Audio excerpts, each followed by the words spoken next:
지하철 9호선 마지막 열차. 서울 밤 공기는 싸늘했다. 휴가를 마치고 부대로 복구하던 중위 한윤지는 검은 군용 가방을 어깨에 맨 채 9호선 마지막 열차에 몸을 실었다.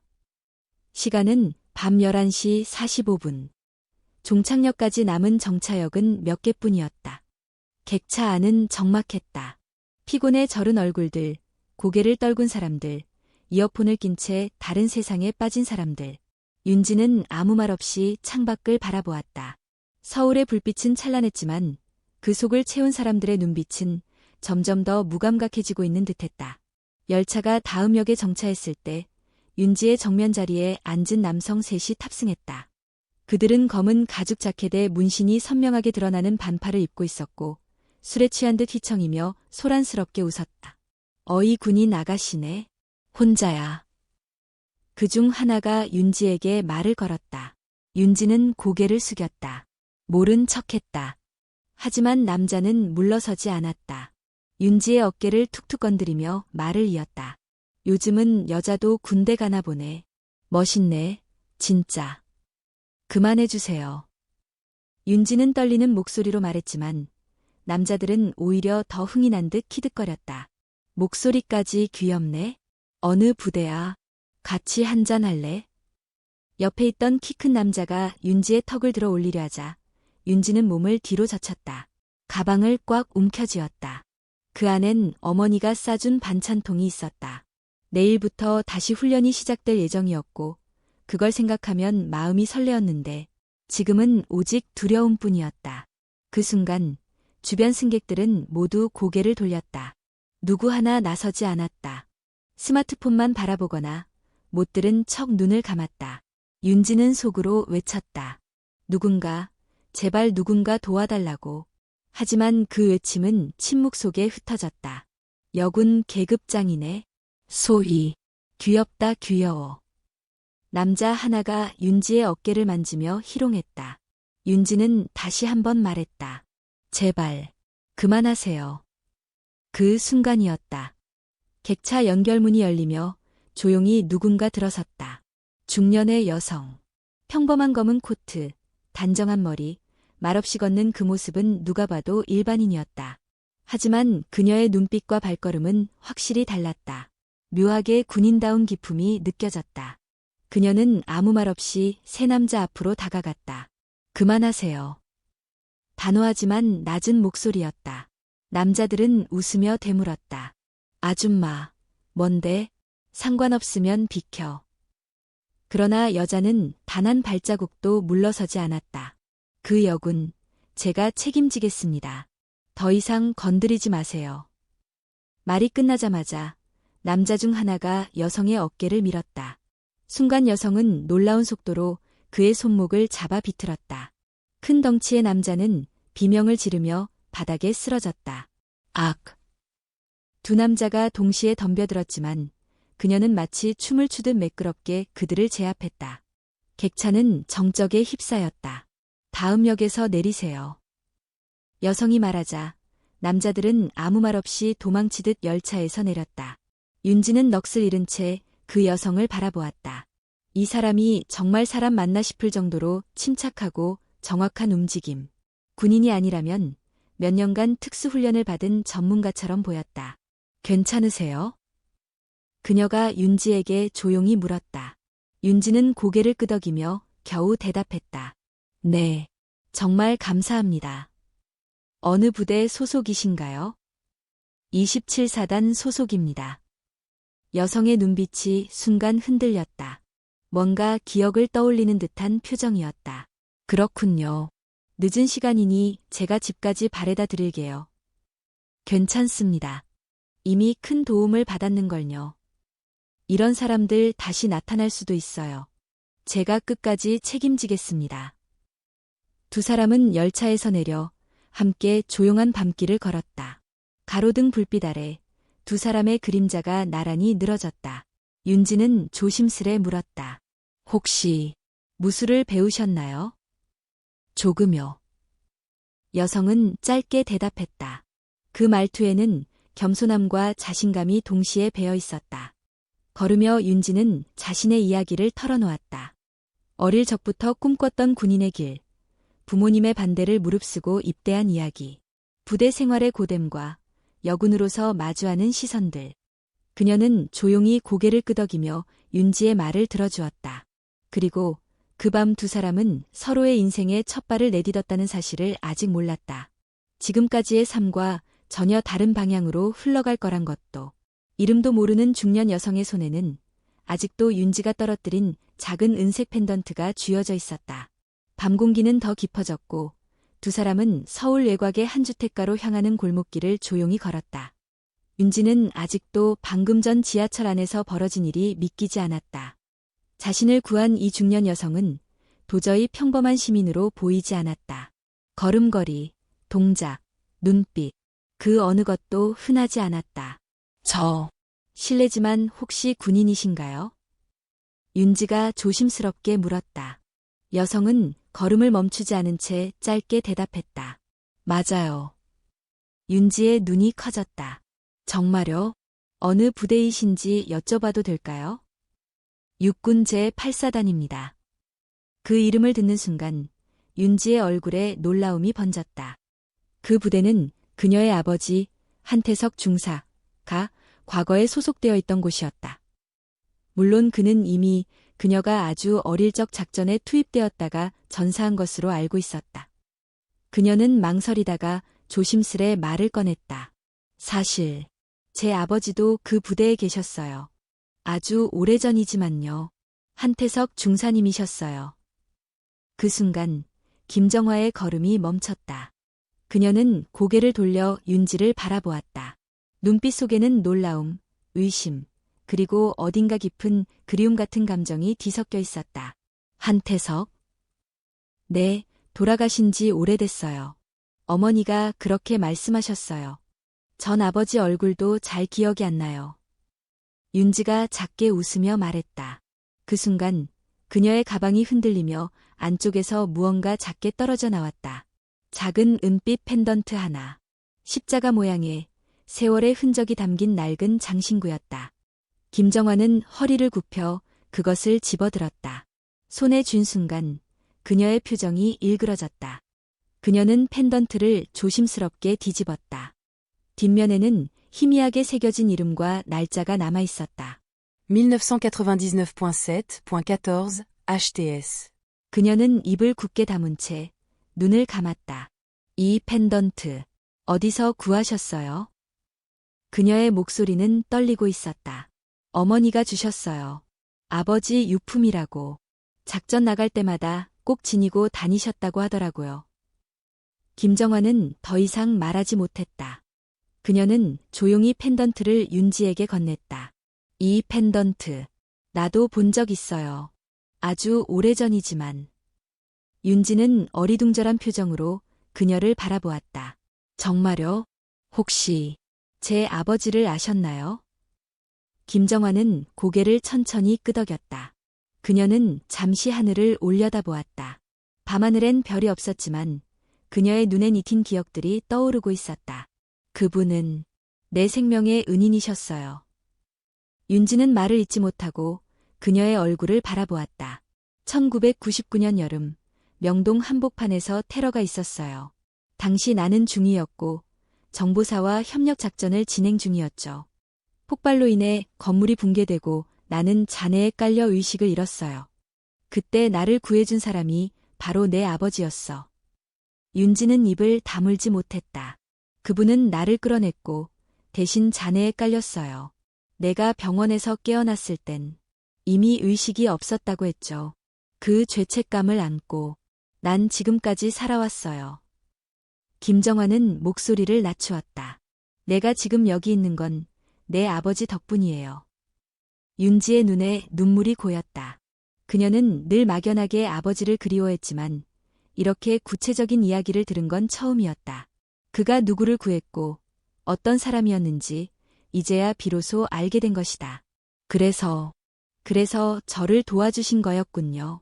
군대에 들어올 수 있게. 김정화는 고개를 끄덕였다. 너를 처음 한 건 내 입학 서류를 통해서였어. 내가 지원했다는 소식을 듣고 난 멈출 수 없었어. 너무 늦기 전에 그 빚을 조금이라도 갚고 싶었거든. 윤지는 말없이 고개를 떨궜다. 그녀는 자신이 오직 실력으로 여기까지 왔다고 믿었지만 어쩌면 시작 전부터 누군가의 손길이 있었음을 깨달았다. 그러나 동시에 김정환은 말했다. 내가 해준 건 기회일 뿐이야. 내가 이 자리에 있는 건 너의 노력 때문이야. 나는 단지 과거의 어둠을 조금 덜어내고 싶었던 것뿐이야. 두 사람은 그렇게 한동안 말없이 서 있었다. 밤 공기 속에서 과거와 현재가 서로 맞닿았다. 그리고 윤지는 그 순간 알았다. 이 여자는 단지 자신의 상관이거나 은인이 아니라 자신의 인생에서 가장 깊은 연결을 맺게 될 사람이란 것을. 서울 외곽에 위치한 낡은 공장 건물. 노후한 전등은 깜빡였고 창밖으로는 빗방울이 하나둘 떨어지고 있었다. 그 안에서 짙은 담배 연기 속에 앉아있는 한 남자가 있었다. 장대식. 그는 옛날 군복을 수건처럼 말아버린 채 자신의 과거를 삼킨 사람이었다. 형님, 그 여자 확인됐습니다. 젊은 조직원이 조심스럽게 휴대폰을 내밀었다.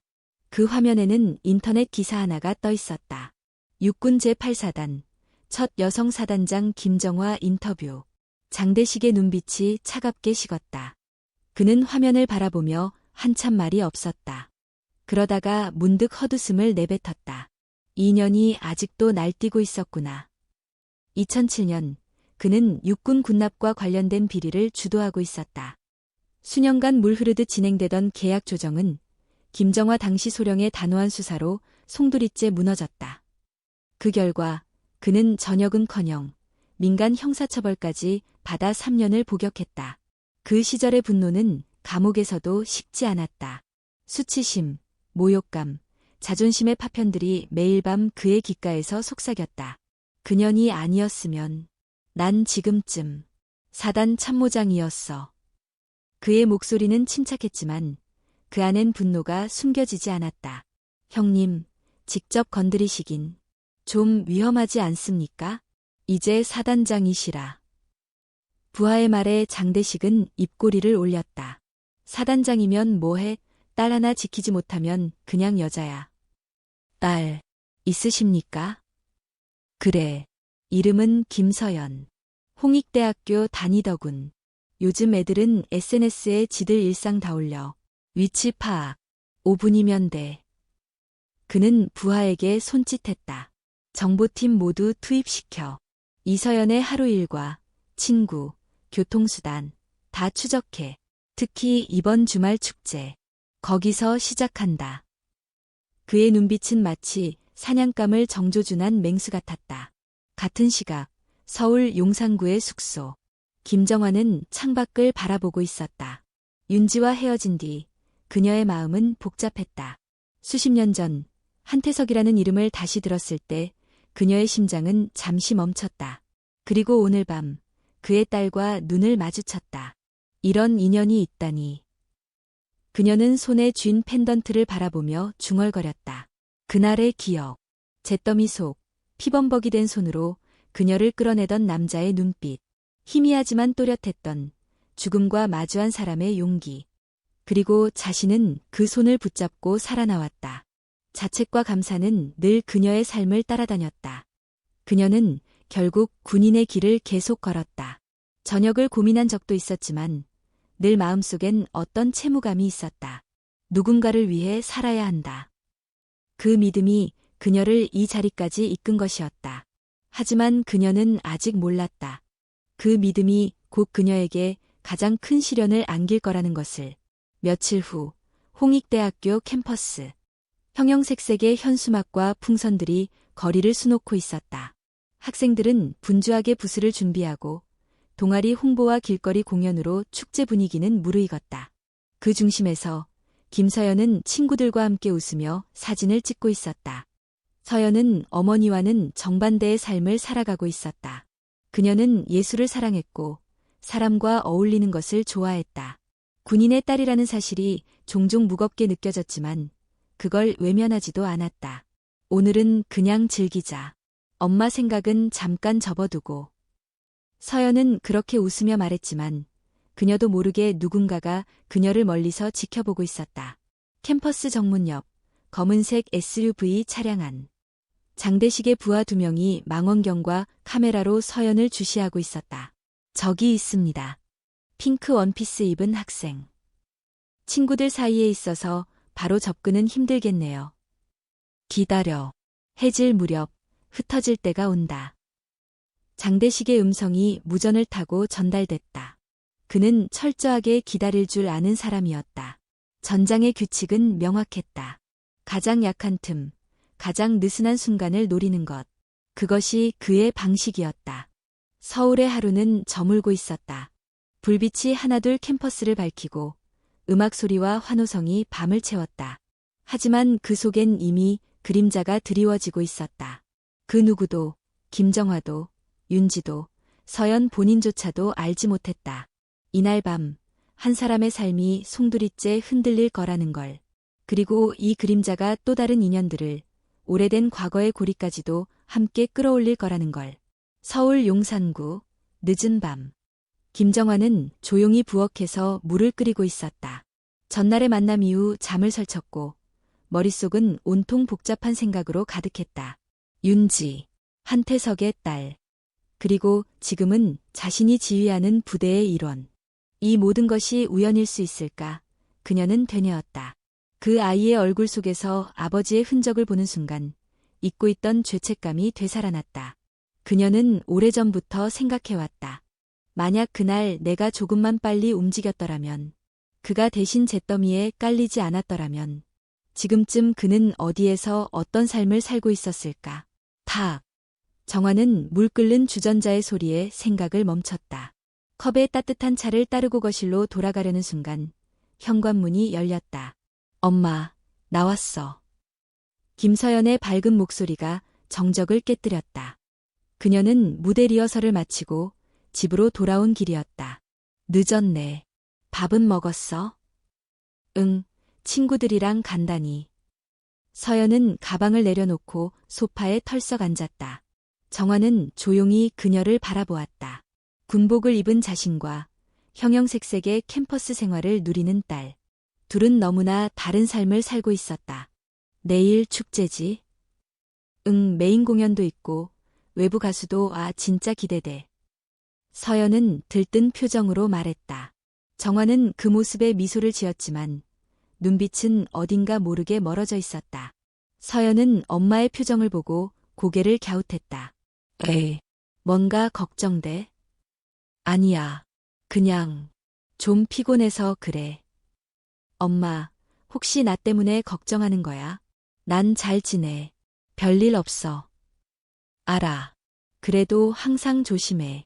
사람 많은 데선 특히 더. 서연은 익숙한 듯 대답했다. 알겠어요, 사단장님. 정화는 쓴웃음을 지었다. 딸은 종종 그렇게 그녀를 사단장님이라고 부르며 거리를 두곤 했다. 그 속엔 약간의 반항과 약간의 존경, 그리고 더 많은 오해가 섞여 있었다. 둘은 오래 대화를 나누지 않았다. 정화는 늘 조심스러웠고 서연은 더 솔직한 대화를 원했다. 잠시 후 서연은 자신의 방으로 들어갔고 정화는 다시 부엌으로 향했다. 싱크대 앞에 서서 그녀는 거울 속 자신의 얼굴을 바라보았다. 주름이 깊어진 눈가, 굳어진 입매, 말하지 않아도 권위를 풍기는 얼굴. 엄마로서 난 좋은 사람일까? 그녀는 혼잣말처럼 중얼거렸다. 군인이 아닌, 사단장이 아닌 엄마로서의 자신을 평가할 수 있는 사람은 없었다. 늘 옳은 결정을 내려야 했고, 감정을 억눌러야 했고, 일보다 가족은 언제나 나중이었다. 그녀는 알고 있었다. 서연은 가끔 자신을 두려워했고, 때로는 거리감을 느꼈다. 그러나 그 모든 것이 지키기 위한 선택이었다는 것도 언젠가 딸이 이해해주길 바랐다.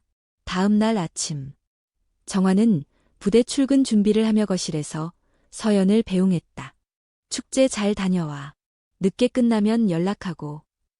응, 걱정 마. 서연은 짧게 대답하고 현관문을 열었다. 그러다 문턱에서 멈춰섰다. 엄마. 정화는 고개를 들었다. 응. 엄마도 즐거운 하루 보내. 짧지만 따뜻한 한마디였다. 정화는 작게 웃으며 고개를 끄덕였다. 문이 닫히고 정화는 잠시 현관을 바라보았다. 딸은 조금씩 변하고 있었다. 그리고 자신도 이제는 더 이상 거리를 두기만 해선 안 된다는 걸 느꼈다. 하지만 그녀는 몰랐다. 바로 그 순간 몇 킬로미터 떨어진 곳에서 누군가는 서연의 발걸음을 추적하고 있었다는 것을. 그날 저녁, 홍익대학교 캠퍼스. 서연은 친구들과 함께 부스를 돌며 축제를 즐기고 있었다. 노래, 춤, 웃음소리, 셀카. 세상 어느 축제보다 밝고 활기찬 장면들. 그러나 그중 한 장면만은 눈에 띄지 않게 기록되고 있었다. 현재 위치, 메인 스테이지 근처. 경로 변경 없음. 장대식의 부하가 무전을 날렸다. SUV 안에서 장대식은 한참 동안 캠퍼스 전경을 바라보다가 조용히 말했다. 밤이 되면 분리될 거야. 친구들과 떨어질 때가 반드시 온다. 그의 눈은 서늘하게 빛나고 있었다. 지금 김정환은 아직 부대에서 일정을 소화 중이었다. 윤지는 작전 훈련에 투입되어 있었고 서연은 친구들과 웃고 있었다. 아무도 몰랐다. 오늘 밤이 이 셋을 영원히 묶어둘 밤이 될 거라는 것을. 축제의 밤은 서울 홍익대학교 캠퍼스를 화려하게 물들였다.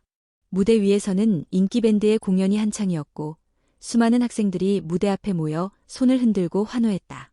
형형색색의 조명 아래 젊음은 자유로웠고 웃음은 가득했다. 김서연 역시 친구들과 함께 인파 속에 섞여 있었다. 지친 얼굴은 없었고 오직 설렘만이 가득했다. 휴대폰으로 동영상을 찍으며 춤을 추는 친구들 사이에서 서연은 웃었다. 나 화장실 좀 다녀올게. 금방 올게. 서연은 친구들에게 손을 흔들고 무대 주변에서 살짝 벗어났다. 공연장 한쪽 구석, 비교적 조용한 캠퍼스 예곽 쪽 화장실을 향해 걸어갔다. 사람들이 몰려있는 장소를 벗어나자 금세 분위기는 바뀌었다. 소음이 멀어지고 어둠이 깊어졌다. 그 순간 어딘가 낯선 기운이 느껴졌다. 서연은 무의식 중에 뒤를 돌아봤지만 아무도 없었다. 괜한 기분인가. 그녀는 중얼이며 걸음을 재촉했다. 그러나 화장실을 막 나오려던 순간 3명의 남자가 갑자기 앞을 가로막았다. 그들은 어두운 모자와 평범한 복장을 하고 있었지만 눈빛은 불온했다. 학생, 잠깐만. 저 친구들이 기다리고 있어서요. 서연은 불안한 눈빛으로 뒤를 살폈지만 공연장과는 꽤 떨어져 있었다. 음악 소리는 들리지 않았고 학생들의 웃음소리도 닿지 않았다. 차에서 잠깐 얘기하자. 어렵게 온 기회니까. 남자 중 하나가 그녀의 팔을 잡으려 하자 서연은 반사적으로 뿌리쳤다. 싫어요. 놓으세요. 하지만 남자들은 한치의 망설임도 없이 그녀를 억지로 끌었다.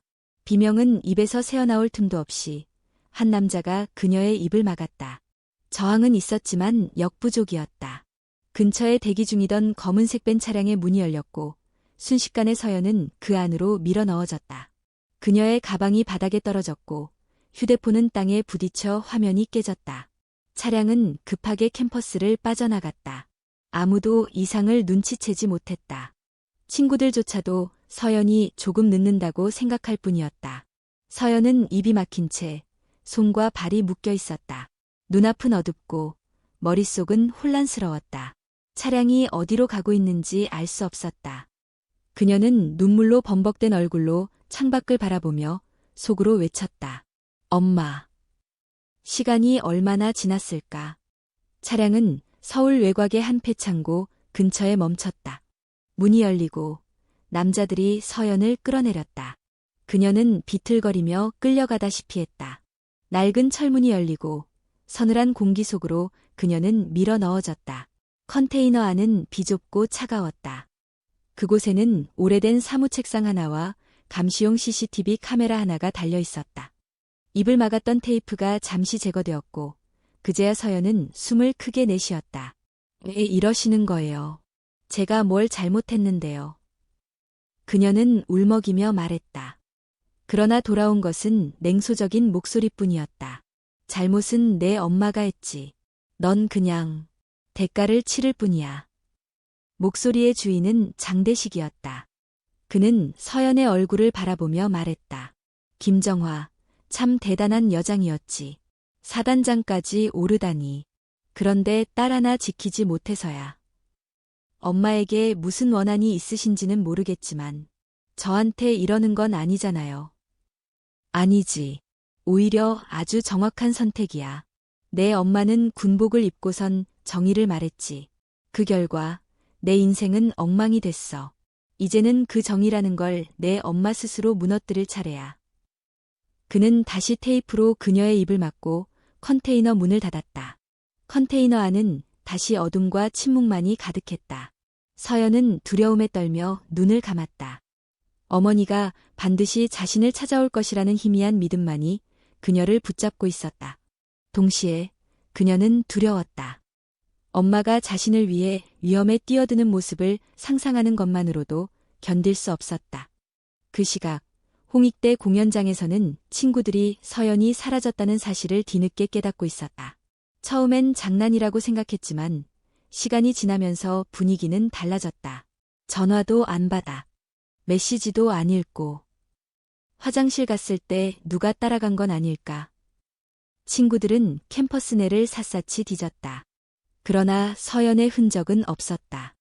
결국 한 명이 망설이며 휴대폰을 들었다.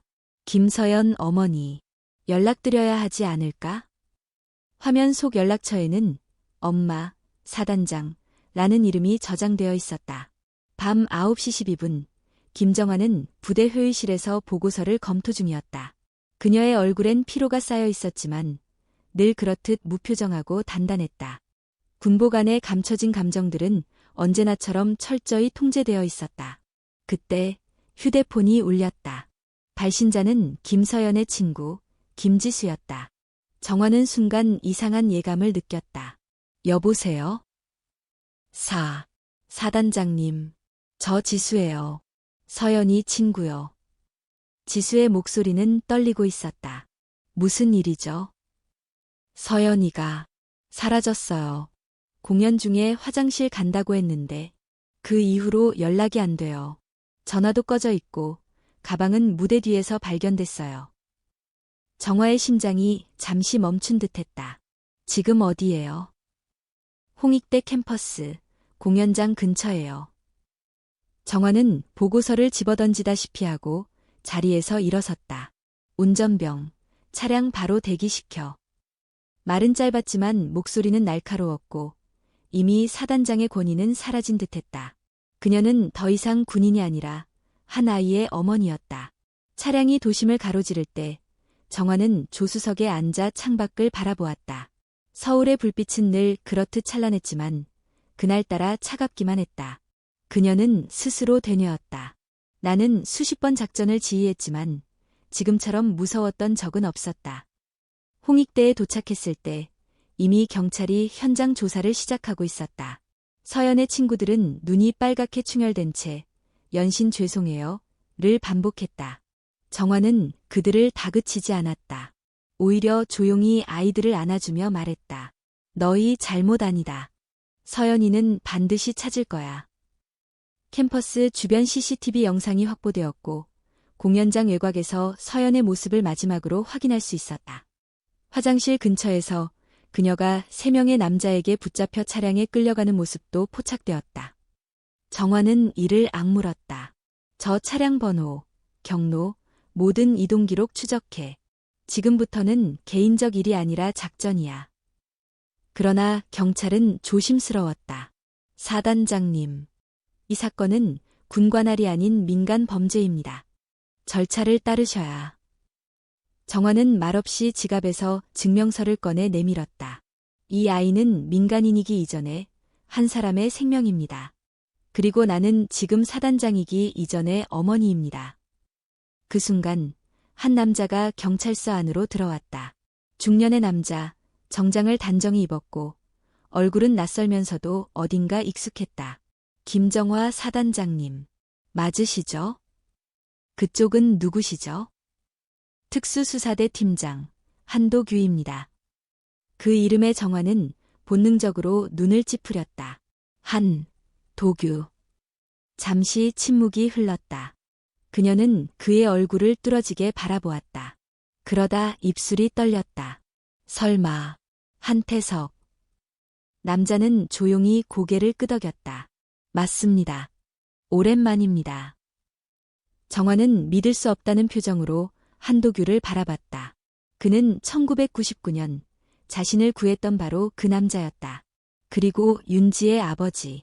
분명히 죽었다고 들었던 사람이었다. 어떻게 살아계셨군요. 그날 이후 큰 부상을 입었습니다.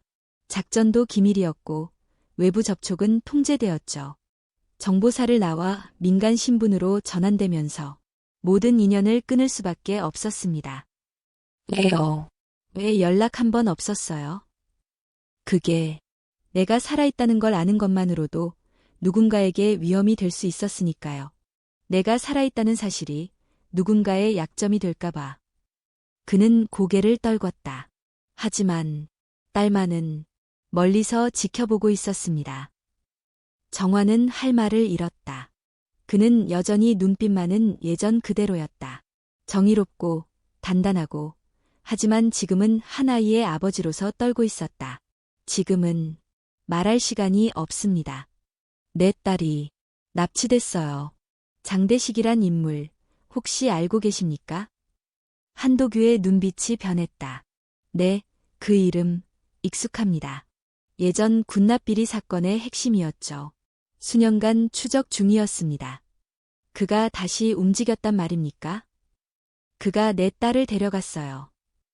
정화의 목소리는 처음으로 무너졌다. 그녀는 눈을 감고 숨을 고르며 말했다. 도와주세요. 한태석 대원. 아니, 한도규 팀장. 당신의 딸을 지키는 것처럼 내 딸도 제발 지켜주세요. 한도규는 잠시 침묵했다가 고개를 끄덕였다. 같이 갑시다. 이번엔 절대 누구도 잃지 않게. 두 사람은 그렇게 다시 손을 맞잡았다. 25년 전 생명을 건 작전의 현장에서 함께 있었던 두 사람은 이제는 부모로서 그리고 동료로서 다시 한 아이를 구하기 위한 전장으로 향하게 되었다. 폐차장 인근. 도시 외곽의 인적 드문 지역에 위치한 이곳은 낮에도 음침했지만 밤에는 마치 다른 세계 같았다. 군과 경찰의 합동수사팀이 긴급 회의를 진행 중이었다. 모두의 얼굴에는 피로와 긴장이 섞여 있었고 김정환은 회의실 가장 앞자리에 서 있었다. 차량의 이동 경로는 이 GPS 기록을 보면 폐차장 동북쪽 창고로 추정됩니다. CCTV는 무력화되어 있었고 드론 영상도 열화상 감지 외엔 별 소득이 없습니다. 정보병과 요원이 브리핑을 마쳤다. 장대식의 통신은 아직 암호화되어 있어 추적이 어렵고 수하들은 대부분 사복에 마스크를 착용 중입니다. 외부 출입구는 하나, 후면에는 통풍구가 있으나 성인이 통과하긴 어렵습니다. 한도규는 지도를 보며 고개를 끄덕였다. 진입 작전은 최소 인원으로 빠르게, 무리한 교전은 피하고 인질 우선 확보다. 시간은 많지 않습니다. 그 순간 작전 브리핑을 듣고 있던 김정화의 휴대폰이 진동했다. 그녀는 조용히 밖으로 나와 전화를 받았다. 여보세요. 사단장님, 죄송합니다. 내부 보안이 뚫렸습니다. 수화기 너머의 목소리는 충격에 휩싸여 있었다. 무슨 말입니까? 작전 정보가 외부로 유출된 정황이 포착됐습니다. 우리가 폐차장에 진입할 계획을 세운 지 15분 만에 장대식 측의 위치가 변경되었습니다. 정화의 눈빛이 차가워졌다. 위치를 바꿨다고요? 네. 폐차장에서 약 3km 떨어진 공장으로 이동한 것으로 보입니다. 도청 가능성도 내부 제보 가능성도 배제할 수 없습니다. 그녀는 말없이 수화기를 내려다보았다. 그리고 회의실로 돌아가면서 입을 굳게 다물었다. 한도규는 그녀의 표정을 보고 곧바로 눈치를 챘다. 문제가 생긴 겁니까? 우리 내부에 누군가 있습니다. 작전 정보가 외부로 샜습니다. 그 말에 회의실의 분위기가 일순간 얼어붙었다. 병사들과 수사요원들은 서로의 얼굴을 살폈다. 가능성 있는 인물 목록을 추려야 합니다. 오늘 이 작전에 관련된 인원, 연락했던 모든 경로, 로그까지 전부 재검토하세요. 정화의 명령은 단호했다. 하지만 그것은 단지 시작일 뿐이었다. 한편 어둠 속의 어느 방. 장대식은 담배를 피우며 전화기를 바라보고 있었다. 그의 옆에는 서연이 묶여 있었다. 눈빛은 공포와 분노로 가득했고 팔에는 자국이 남아 있었다. 엄마가 곧 올 거다. 과연 이번에도 정의로움을 유지할 수 있을까? 아니면 무릎 꿇고 애걸할까? 기대된다. 장대식은 혼잣말을 중얼였다. 잠시 후 전화가 울렸다. 전달했습니다. 작전 변경이 있으면 다시 연락드리겠습니다. 전화가 끊기고 그는 미소를 지었다. 내부에 있는 자도 쓸만하군. 역시 사람은 약점을 잡아야 움직이지. 그는 바닥에 놓인 USB 하나를 손에 들었다. 그리고 이건 마지막 카드지. 그 안에는 과거 김정화가 군납 비리를 수사하면서 정황상 덮었던 자료들이 있었다. 정화는 당시 법과 절차 안에서 최대한의 정의를 구현했지만 일부 정보는 고위 장성들에 의해 외압으로 조정된 바 있었다. 장대식은 그 사실을 악랄하게 왜곡하여 정의의 위선자로 몰아갈 계획이었다. 다시 작전 회의실. 새로운 위치는 산업단지 북쪽의 폐공장입니다. 이미 감시망은 설치했지만 장내 CCTV는 거의 없고 지형이 복잡합니다. 정보요원이 보고하자 정화는 지도를 보며 중얼거렸다. 서연을 어디에 숨겼을까? 인지를 이용한 협박이라면 보여주고 싶겠지. 내가 무너지는 모습을. 한도규가 고개를 끄덕였다. 장대식은 감정적입니다. 복수를 넘어서 모욕을 원하죠. 그래서 더 위험합니다. 내가 그 감정을 알고 있으니까요. 그 순간 민소희가 급히 회의실로 들어왔다. 사단장님, 확인되었습니다. 유출 경로는 작전 자료를 인쇄했던 전산병 쪽에서 발생했습니다. 그는 지난달 도박 비드로 외부 인물과 접촉했던 기록이 있습니다. 구금하세요. 그리고 관련자 전원 보안 조치 취하십시오. 작전은 즉시 재개하되 계획은 새로 짭니다. 이번엔 소수정의 팀만 투입합니다. 한도규가 조용히 물었다. 제가 팀을 꾸리겠습니다. 정화는 그를 바라보며 고개를 끄덕였다. 민소희, 당신도 함께 가요. 서연을 아는 유일한 동료이자 내가 믿는 사람입니다. 민소희는 고개를 숙이며 대답했다. 목숨 걸겠습니다. 잠시 후 회의실에는 정적이 흘렀다. 모두의 눈빛은 매서워졌고 작전은 다시 시작되었다. 한도규는 작전 서류를 정리하며 말했다. 이제부터는 어떤 정보도 외부에 전달하지 마십시오. 이건 비공식 작전입니다. 실패하면 모두가 사라지는 거고 성공하면 단 한 명을 구할 수 있습니다. 정화는 그의 눈을 똑바로 보며 말했다. 우린 실패하지 않습니다. 이번엔 반드시 끝냅시다. 그 아이를 위해서. 그리고 그들은 어둠 속으로 다시 걸어 들어갔다. 이제 배신과 정의, 복수와 용서가 얽힌 마지막 싸움이 시작될 준비가 되어가고 있었다. 새벽 1시 38분. 도시의 불빛은 멀어지고 폐공장을 감싸는 안개는 서서히 그 농도를 더해갔다.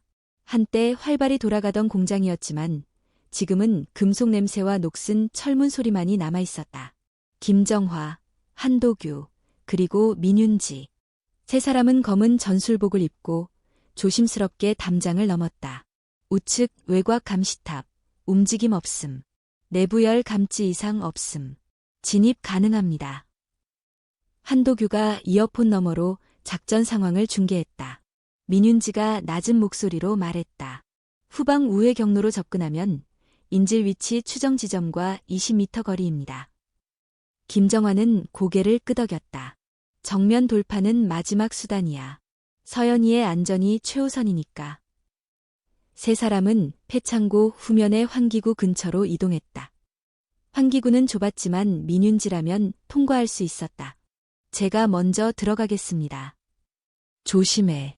이 안에서 우리가 믿을 수 있는 건 서로뿐이야. 민윤지는 신속하게 몸을 밀어넣었다. 어두운 환기구를 지나 내부로 잠입하는 데 성공했고 곧장 무전으로 신호를 보냈다. 내부 진입 완료. 서연이는 확인됨. 2층 컨테이너 안에 있습니다. 감시 1명, 무장 상태 확인. 대상 장대식은 아래층, 전자기기 앞에서 무언가 작업 중입니다. 김정환은 낮은 숨을 내쉬었다. 좋아. 작전 개시. 한도규가 동시에 연문을 열고 진입했다. 정환은 뒤따라 들었고 두 사람은 그림자처럼 어둠 속을 이동했다. 2층 컨테이너. 민윤지는 조심스럽게 문틈을 열었다. 서연은 구석에 웅크린 채 묶여 있었고 입은 테이프로 막혀 있었다. 눈가에는 눈물이 마르지도 않은 흔적이 남아 있었다. 감시자는 졸고 있었고 무기는 의자 옆에 기대어 있었다. 민윤지는 무음으로 다가가 단숨에 그의 목덜미를 제압했다. 기절한 감시자를 묶고 서연에게 다가가 속삭였다. 서연아, 나야. 민윤지 언니야. 이제 괜찮아. 서연의 눈이 크게 열리며 놀람과 안도감이 동시에 피어났다. 민윤지는 조심스럽게 테이프를 떼고 손목에 끈을 풀었다. 엄마는? 바로 아래야. 우리 지금 데리고 나갈 거야. 아직 움직이지 마, 신호 줄게. 그 아래 장대식은 자신의 작업대에서 노트북을 바라보고 있었다. 화면에는 김정화의 과거 수사 자료가 펼쳐져 있었고 그의 표정엔 기묘한 미소가 떠올랐다. 이제 곧 오겠지. 사단장의 이름으로 정의를 부르짖던 그 여자가 어떤 표정을 짓게 될까? 그 순간 철문이 삐걱거리며 열렸다. 장대식은 고개를 돌렸다. 김정화가 총을 든 채 천천히 그 앞에 섰다. 그 뒤를 한도규가 따르고 있었다. 오랜만이군, 김정화. 서연은 어디 있지? 그 전에 묻고 싶은 게 있다. 정말 넌 너 자신을 정의롭다고 생각하나? 그 정의를 판단할 권리가 너에겐 없어. 그래, 나는 죄인이지. 하지만 너도 그때 나를 처벌하면서 몇몇 고위직들의 죄는 덮었잖아. 너의 상관들, 그들의 이름은 왜 수사 기록에 없었을까? 정화의 눈빛이 흔들렸다. 그건 내 결정이 아니었어. 그러니까 넌 시스템 안에서 허락된 정의만을 선택한 거야. 그게 너의 한계지. 장대식은 총을 들었다. 이제 너도 선택해. 내 정의를 지킬래? 아니면 너의 딸을 지킬래? 그 말에 정화의 손이 떨리기 시작했다. 한도규가 옆에서 조용히 총을 들어 조준했다. 한 발만 움직여도 내 머리통은 사라질 거다. 역시 살아있었군, 한태석. 난 지금 한도규다. 그리고 오늘 널 끝낼 거다. 장대식은 웃으며 손을 들어 올렸다. 그래, 날 죽여라. 너희 방식대로 끝내봐. 하지만 기억해. 너희가 정의라고 믿는 모든 것들은 언제든 누군가에 의해 쓰러진다는 걸. 그 순간 위층에서 신호가 왔다. 서연 확보. 이동 준비 완료. 정화는 장대식을 바라보며 말했다. 끝났어. 아니, 이건 시작일 뿐이지. 그 말과 함께 장대식이 버튼을 눌렀다. 바로 폐공장 전력 시스템이 꺼지고 어둠이 사방을 뒤덮었다. 총성이 울렸고 누군가의 비명이 뒤따랐다. 혼란 속에서도 정화는 움직였다. 그녀의 본능은 더 이상 군인의 것이 아니었다. 그것은 엄마의 심장이었고 서연을 향한 절박함이었다. 총성이 멈췄다. 폐공장의 공기는 탄약 냄새로 가득했고 먼지와 피로 얼룩진 바닥 위에 세 사람이 숨을 고르고 있었다. 민윤지는 무릎을 꿇은 채 서연을 안고 있었다. 서연은 의식은 있었지만 몸을 떨고 있었고 얼굴엔 눈물이 마르지도 않은 채 남아 있었다. 괜찮아. 이제 다 끝났어. 민윤지의 목소리는 떨렸지만 단호했다. 김정환은 한도규와 함께 장대식을 제압한 뒤 그가 마지막으로 설치한 전력차단 장치를 해제하고 있었다. 어둠 속에 갇힌 서연을 단 1초라도 빨리 찾기 위해 그녀는 온몸으로 벽을 부수고 선을 끊으며 나아갔다.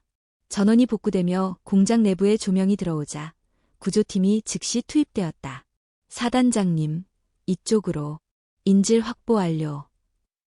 김정환은 주저앉은 딸을 향해 달려갔다. 서연은 그녀를 보는 순간 눈을 크게 뜨며 외쳤다. 엄마.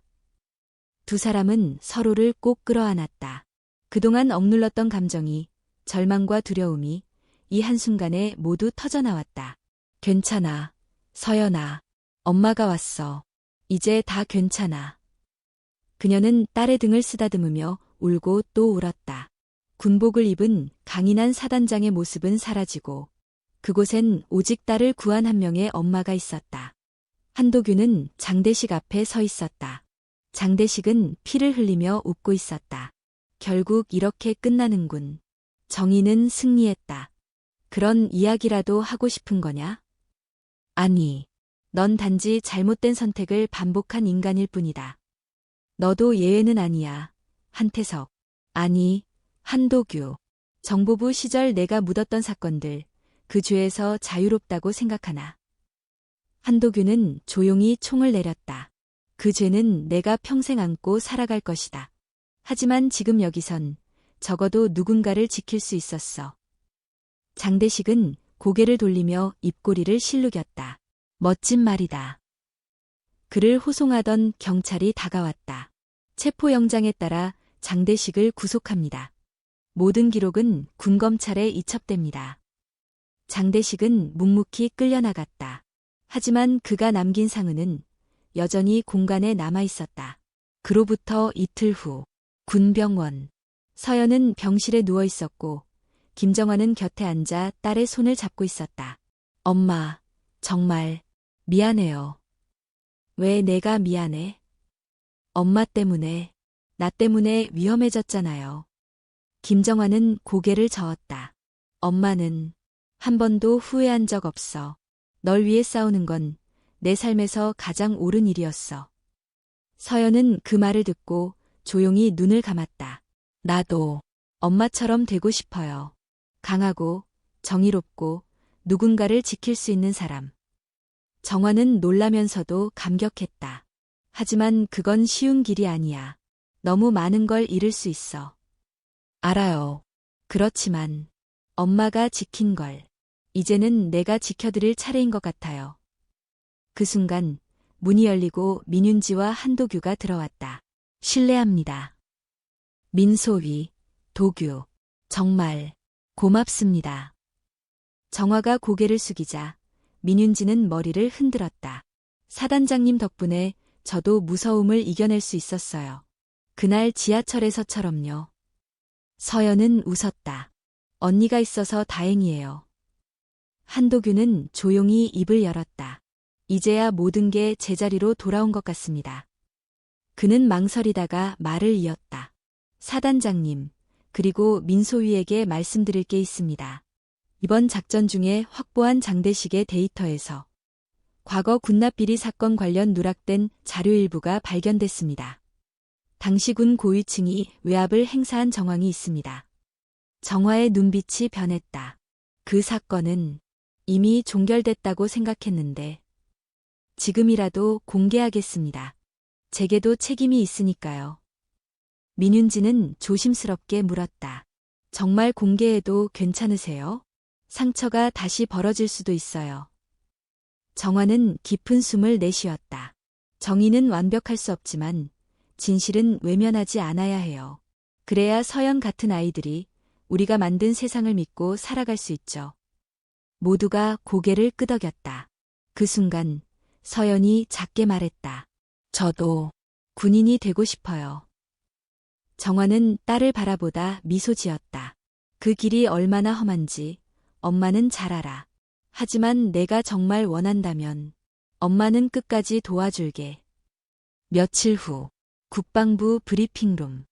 한도규와 김정환은 기자들 앞에 섰다. 장대식의 체포, 군납비리 자료의 재공개, 그리고 이번 구조작전에 대한 공식 입장이 발표되었다. 오늘 우리는 진실 앞에 섭니다. 우리 모두가 외면했던 과거를 마주하기 위해, 그리고 더 나은 내일을 만들기 위해. 정화의 목소리는 흔들리지 않았다. 기자들 사이에서 질문이 쏟아졌지만 그녀는 모든 것을 감당했다. 그 순간 서연은 로비에서 방송을 지켜보며 속으로 다짐했다. 엄마처럼. 아니, 엄마와 함께 나도 누군가를 지키는 사람이 될 거야. 봄바람이 부는 서울의 어느 아침. 한강변 산책로에는 햇살을 받으며 걷는 사람들이 많았다. 군복 대신 평범한 옷을 입은 김정환은 어딘가 편안한 미소를 짓고 있었다. 그녀 곁에는 김서연이 있었다. 서연은 대학 새내기이자 이제는 군사학을 공부하는 학생이었다. 엄마, 오늘 학교에서 첫 발표가 있어요. 긴장돼요. 걱정하지 마, 넌 할 수 있어. 정환은 딸의 손을 꼭 잡았다. 그 손에는 단단한 의지가 담겨 있었다. 언니, 오늘도 함께해줘서 고마워요. 윤지가 그들을 반겼다. 한때는 군대에서의 거리감이 있었던 세 사람은 이제 서로의 가장 든든한 버팀목이 되었다. 내가 있어 우리가 여기까지 올 수 있었어. 윤지와 서연은 서로를 바라보며 미소 지었다. 우리 모두 각자의 싸움을 해왔죠. 그리고 앞으로도 함께할 거예요. 한도규가 다가와 담담하게 말했다. 진실과 정의는 늘 쉽지 않지만 우리가 지켜야 할 가치입니다. 맞아요. 그걸 지키는 게 바로 우리입니다. 그들은 잠시 한강을 바라보았다. 도시의 소음 속에서 평범한 하루가 시작되고 있었다. 정환은 깊은 숨을 들이켰다. 이제 나는 조금 다른 길을 가려고 합니다. 군 생활을 마무리하고 후배들을 양성하는 일을 할 거예요. 서연이 놀라 물었다. 엄마, 왜요? 아직 너무 강한데요. 강함만으로는 세상을 지킬 수 없단다. 지혜와 경험을 나누고 또 다른 누군가가 빛날 수 있도록 돕는 것 역시 중요해. 서연은 고개를 끄덕였다. 저도 언젠가 엄마처럼 되고 싶어요. 정환은 딸의 머리를 부드럽게 쓰다듬었다. 그럼 너의 길을 당당히 걸어가렴. 그때 윤지가 말을 이었다. 우리도 이제 각자의 자리에서 최선을 다할 거예요. 그게 진짜 군인의 삶 아닐까요? 그래. 그리고 함께한다면 어떤 어려움도 극복할 수 있을 거야. 서로를 바라보는 네 사람의 눈빛에는 확신이 묻어났다. 서로가 만든 상처와 아픔, 그리고 극복의 시간이 만들어낸 강한 유대감이었다. 한도규가 부드럽게 웃으며 말했다. 어쩌면 오늘이 끝이 아니라 새로운 시작일지도 모르겠네요. 정화가 미소 지으며 답했다.